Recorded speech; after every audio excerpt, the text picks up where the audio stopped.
Alrighty, y'all. Today is the 15th of February, and I'm walking home right now, so you're gonna get some interesting visuals of snow.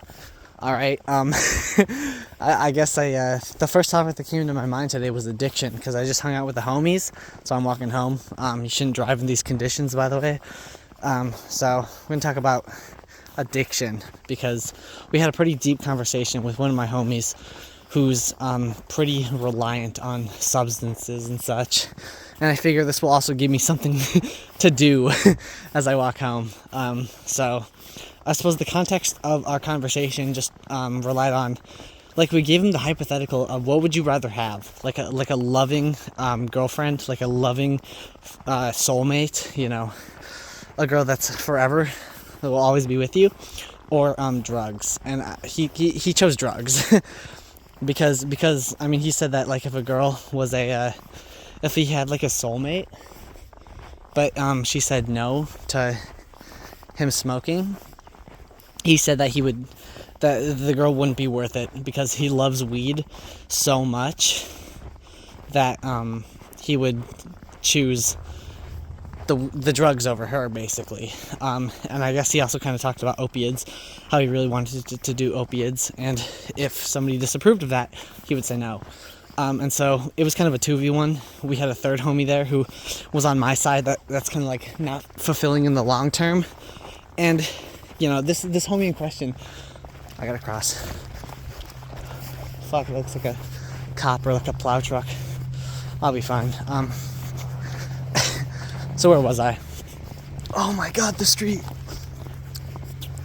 So he chose, fuck, where was I, dude? Sorry, gang. It's gonna be a sloppy entry. Oh, whoa. Very impressive. Nice car. No. Oh my gosh. That's what it was. It would have flattened me in a second. But yeah. So it was kind of like a 2v1, because we had a third homie there. But the guy in question, the drug user in question, he doesn't do any hard shit. He said he would do hard shit if he had the opportunity, but ultimately he has really good self-control, and so I know that he wouldn't. Dude, these footsteps are my footsteps walking here. That's fucking crazy. Sorry.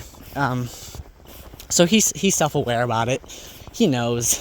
And it was kind of a 2v1, sort of, but we were just defending the stance that, like,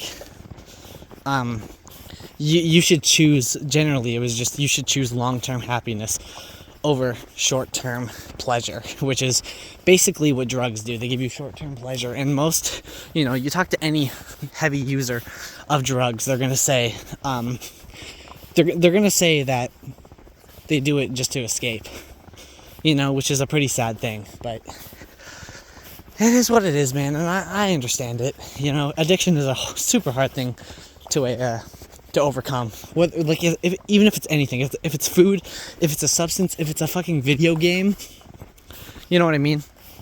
So, yeah, that's kind of how the conversation went, and we were just like, dude, you can't keep running away from this shit. You can't keep, you know, you're still sad over your ex from years and years ago.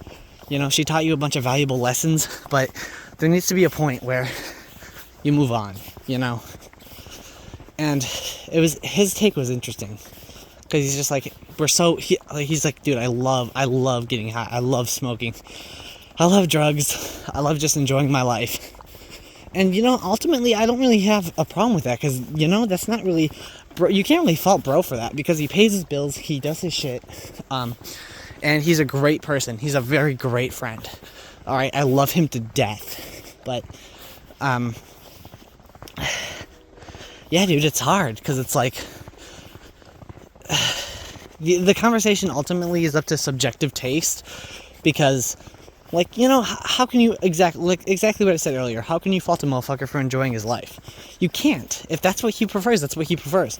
But if he also wants if he also wants to find a soulmate and be in, like, a very impactful or fulfilling relationship, then obviously you're gonna need to change for that topic, for that to happen.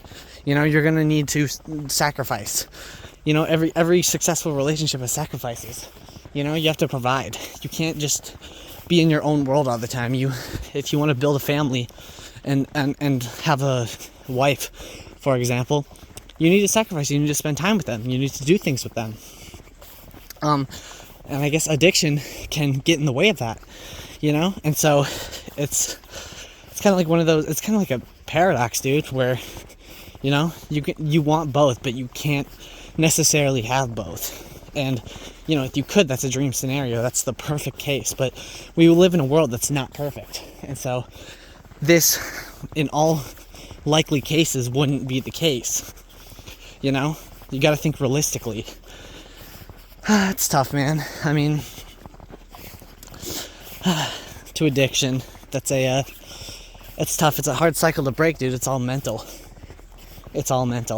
So you gotta do what you gotta do best to break it. I mean, the people who really want to change will change, and maybe it just comes down to the comfort of what you know. That's why you go back to. That's why people keep doing drugs, even though they know that it's bad for them, because it's all they know. It's their place of comfort.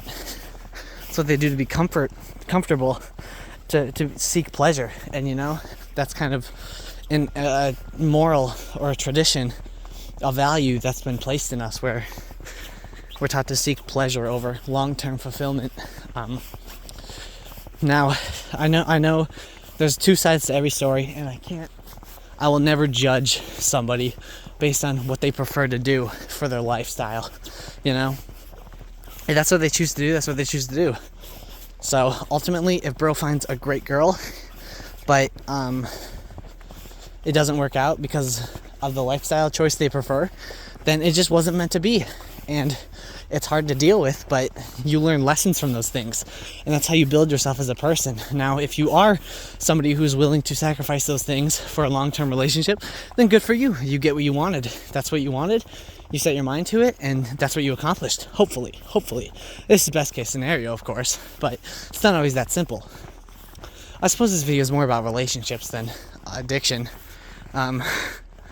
Alright, I'm recording the ground because I'm approaching my house. It's a fairly short walk. I'm going to shovel the driveway because if I don't do it now, then I'm going to have to wake up early in the morning to do it, and I don't want to do that. So I guess the takeaway here is to just, if you care about other things other than short-term pleasure, you have a real incentive to change your life and to change your lifestyle for those rewards. And I know it's not that simple, but if it speaks to the soul. If you really care, if you're really sick of it, if you're really fed up with how it is, how you're living, and you have an opportunity to change, then you should. I guess this is the garage.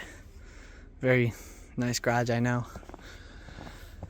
I don't even know what I talked about in these 8 minutes. Fastest 8 minutes of my life.